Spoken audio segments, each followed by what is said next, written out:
In Israel, the Druze are officially recognized as a distinct religious community. Since 1956, Druze men have been subject to mandatory military conscription, while the Druze faith remains one of the most closed spiritual traditions in the Middle East. This is where the paradox begins. A community that guarded its inner knowledge from outsiders for centuries has become one of the most visible non-Jewish groups in the Israeli military. The Druze did not become Jewish, abandon the Arabic language, or dissolve into Israel's majority population, yet they tied their fate to the state of Israel more closely than many outside observers are able to understand. How could a closed religion, a military uniform, and unwavering loyalty to one's own community exist side by side? And why does the word loyalty explain far less than it seems? Before we continue, please like this video and subscribe to the channel. Stories like this are especially important to tell without slogans, with respect for people, facts, and the complexity of the Middle East. The Druze religion emerged in the early 11th century within Ismailism, one of the branches of Shia Islam, but gradually developed into a separate tradition. For this reason, simply describing the Druze as Muslims would be inaccurate. The Druze themselves emphasize their distinct religious identity, and the community is often described as an Arabic-speaking ethno-religious group. The Druze live primarily in Syria, Lebanon, and Israel, with smaller communities in Jordan and beyond the region. According to Israel's Central Bureau of Statistics, approximately 150,000 Druze lived in Israel by the end of 2022. Nearly all of them lived in a relatively small number of towns and villages in Galilee, Mount Carmel, and the Golan Heights. This matters because Druze life is built not only around religion, but also around a particular village, an extended family network, and the memory of several generations. The closed nature of the faith does not imply a conspiracy. It represents a boundary. After its early period of expansion, the Druze tradition stopped accepting new converts. Complete religious knowledge is available only to initiated men and women, known as the ukal, the knowledgeable or the wise. Most members of the community do not belong to this circle and do not study the full contents of the sacred texts. To outsiders, this may appear unusual, but for a minority that lived for centuries among larger political and religious powers, maintaining an internal boundary was a way to avoid disappearing. Secrecy here is not a weapon directed against the outside world. It is a wall built to prevent the outside world from destroying what exists within. This also explains the special importance of marriage within the community. Family reputation, elders, religious authorities, and local mutual assistance. Yet it would be a mistake to imagine Druze society as something motionless. Women are increasingly receiving higher education and working in schools, medicine, and other professions. According to Israeli statistics, the number of Druze students enrolled in higher education has increased several times over the past 2 decades. The community continues to preserve strict boundaries, but life within those boundaries is changing. Even before the establishment of Israel, the Druze had accumulated extensive experience of living between empires, local rulers, and competing centers of power. Their historical strategy was never simply a matter of permanently supporting one side. More often, it involved protecting the village, the family, and religious autonomy. Loyalty could be local and practical. A state was accepted as long as it allowed the community to live, defend itself, and preserve its own internal order. For this reason, 1948 was not a moment when all Druze chose Israel. During the war, different Druze groups took different positions. Some fought in Arab formations, some villages remained neutral, some local leaders established contact with Jewish forces, and some volunteers joined the Israeli military's minorities unit. Later, these different experiences were combined into a convenient legend of an almost natural alliance. The history was more complicated.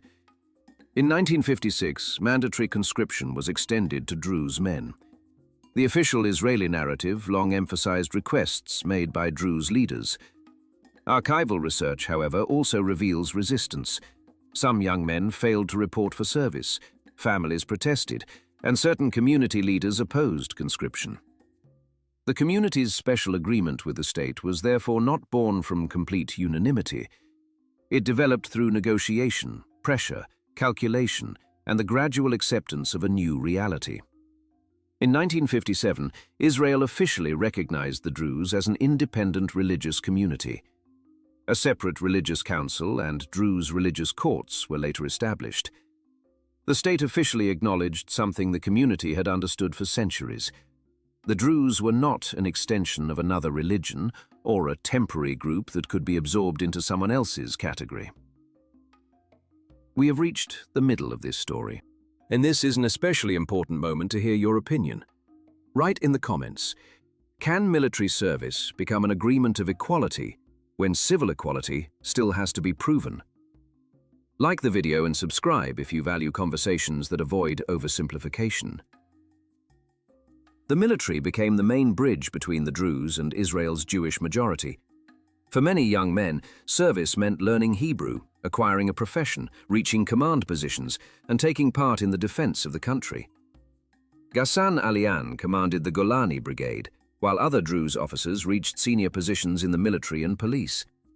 For many years, a separate unit known as the Herev Battalion consisted predominantly of Druze soldiers. In 2015, the battalion was disbanded and its personnel were assigned to other units. This became a symbol of fuller integration. A Druze soldier was no longer expected to remain only within his own unit. But no bridge comes without a price.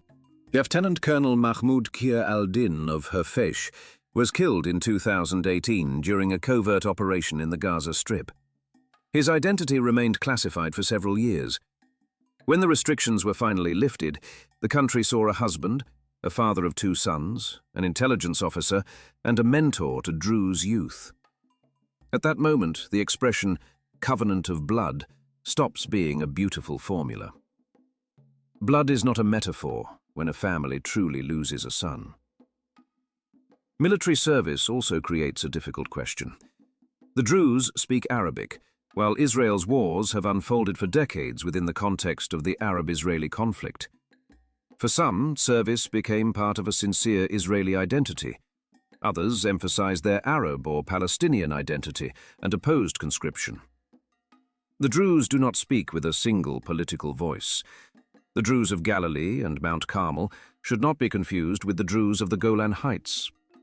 After the Golan came under Israeli control in 1967, many local Druze continued to consider themselves Syrian and declined Israeli citizenship. Mandatory conscription was not applied to them in the same way as it was to Druze citizens living within Israel. One faith did not produce one political destiny. Military integration did not eliminate civilian grievances. Druze towns and villages continued to face problems involving housing construction, land use planning, infrastructure, and development. Military service could open the path to an individual career, but it did not guarantee that the person's village would have enough land for new homes or equal opportunities for development. The most painful dispute erupted in 2018, following the adoption of the Basic Law.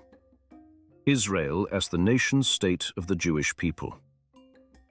The law established that the right to exercise national self-determination in the state was unique to the Jewish people, while Arabic was given special status. The text contained no separate provision guaranteeing equality for all citizens. For many Druze, this sounded like a violation of the unwritten agreement. The state demanded the same military sacrifice from them, but did not name them as equal partners. A mass protest took place in Tel Aviv beneath Israeli and Druze flags. This was not a rejection of the state. The protesters demanded full civil recognition precisely because they considered Israel their home. Loyalty had become the right to disagree. So what are the Druze loyal to above all? The answer depends on the individual. But family, village, and religious connection can survive changes of government and political regimes. The state provides a passport, a uniform, and a career. The community provides a name, memory, and a sense of belonging. Druze loyalty to Israel, therefore, does not necessarily mean assimilation. It represents a particular agreement to serve the state without giving it the right to rewrite the community's internal identity. This agreement contains pride and the memory of the fallen. But sacrifice demands reciprocity. A state that accepts the life of a soldier is obligated to respect the citizen, his language, his land, his family, and his community, not only at a military cemetery. And this is what should be remembered. The Druze religion emerged in the 11th century and remains a closed tradition, but its closed nature has nothing to do with conspiracy theories. Mandatory conscription for Druze men has been in effect since 1956, although its introduction was accompanied by both acceptance and resistance. In 1957, the Druze received official recognition as a distinct religious community in Israel. The controversy surrounding the law adopted in 2018 demonstrated that military integration does not mean the question of equality has been resolved. The history of Israel's Druze cannot be reduced to a simple formula of Arabs against Jews. It is possible to speak Arabic, wear an Israeli uniform, and preserve a closed religious tradition. It is possible to serve a state without dissolving into it. The greatest secret of the Druze is not hidden inside sacred books.